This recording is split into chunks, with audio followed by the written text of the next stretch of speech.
Hi, I'm Michael Cooper from the New York Times, and I'm coming to you from the Intercontinental Hotel in Miami, where the Republican Governors Association is meeting for their conference. These are not happy days to be a Republican. They just lost the White House by a decisive margin.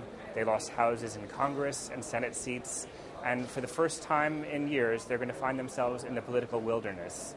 And it's against that backdrop that Republicans from around the country, from the state houses, descended here to talk about what went wrong and what the future of the party should be. Many people think that Republican governors are going to provide the next round of talent and ideas for the party because, the Republicans who are left in Congress are going to find themselves in the opposition, which leaves them without much of a role besides obstructing, trying to stop things, and complaining about things. So it's going to be state house leaders, governors, who are going to have to, carry the party forward in terms of messages. You hear a lot of different thoughts about what went wrong in the last election. Some people here think that the party needs to return to its conservative roots, be a little bit more true to its base.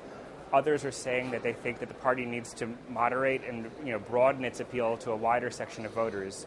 You hear a lot of people concerned about the demographic trends that are going against the party.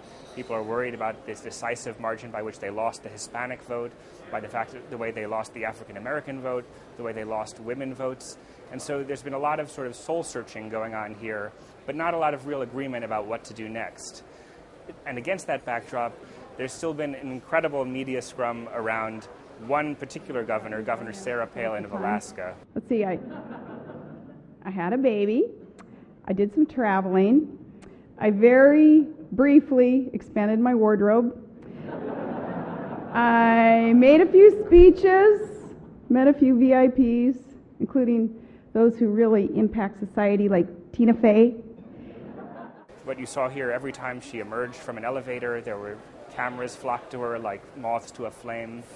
There was a much anticipated news conference she held on Thursday where there were about 24 cameras present, scores of reporters. And for all that, it wound up lasting about 4 minutes, and she took 4 questions without making much news. But there's still clearly a lot of interest in her.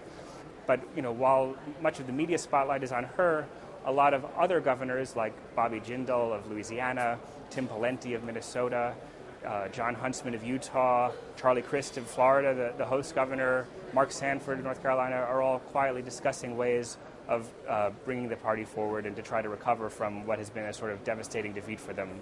In essence, they're trying to figure out what to do with their time in the wilderness so that they can plot a course back to power. I'm Michael Cooper from the New York Times in Miami, Florida.